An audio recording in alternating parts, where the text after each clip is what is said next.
Quit running away from the gift. Your gift will make room for you. Stop trying to be something you ain't gifted at.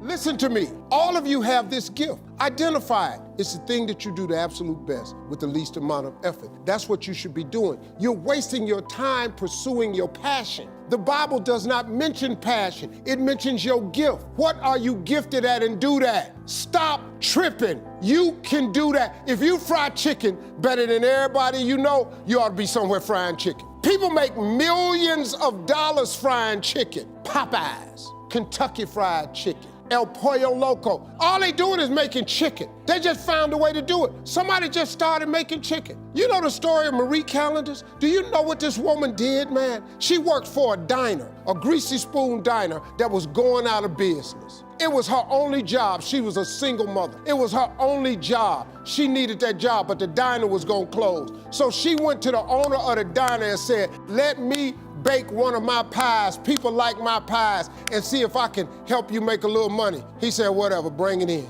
She bought one pie in. They sold every slice. The next day, the people came in and asked for the pie. She had to go home and make another pie. The next day, so many people asked for the pie, she had to make 4 pies. Then people started saying, can I buy my own pie? She made so many pies at this store that she eventually saved her money and put a commercial oven in her house. Now she done made so many pies, the dude's shop, he ain't selling hamburgers no more. All he's selling is them damn pies. That's how Marie Callender got started. Marie Callender now has over 120 restaurants. You can't go to no frozen food section without seeing Marie Callender in there. You know what she started with? A pie. One pie.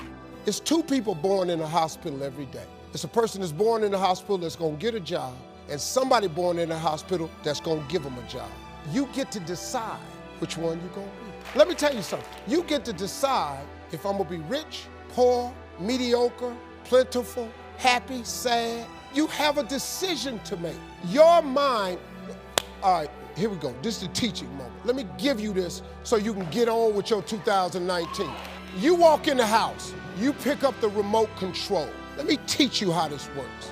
And you press the power button. When I told you 2019 will be the best year of your life, but you have to claim it. You have to expect it to be the best year of your life. You have to live your life with the expectation. Listen, getting successful, whatever you consider successful, if it's rich, whatever, it's not a magic trick.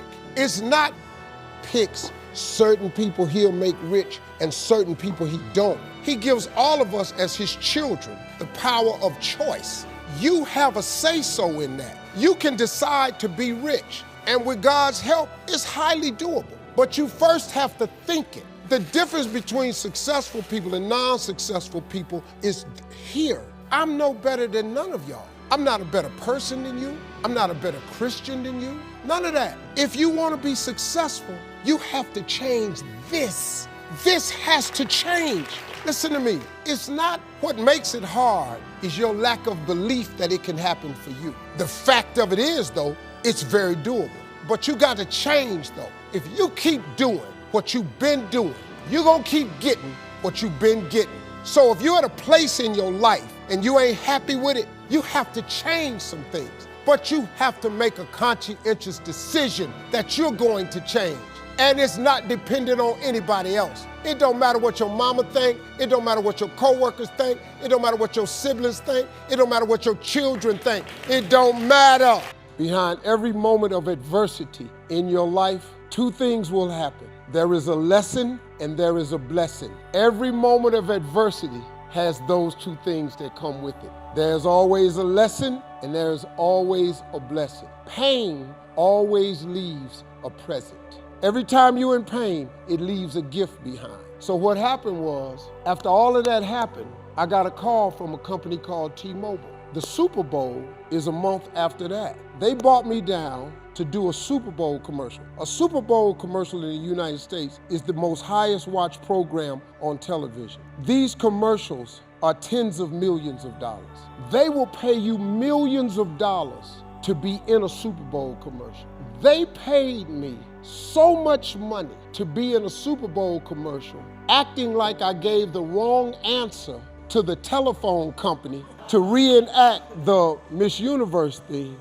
They paid me what I make on Miss Universe times 10. And then 14 countries sent my wife and I a letter saying that was the most honorable and honest thing they've ever seen in the history of television. They gave my wife and I 14 villas around the world. There are 14 villas that my wife and I can go to in Curacao, the Maldives, Abu Dhabi, France, that we can go to anytime for vacation. So behind that, a lot of good happened. That's why when you have bad moments in your life, you just have to ride them out, because God always has a gift behind every moment of pain that you have. When a man leaves you, there is a gift behind him leaving.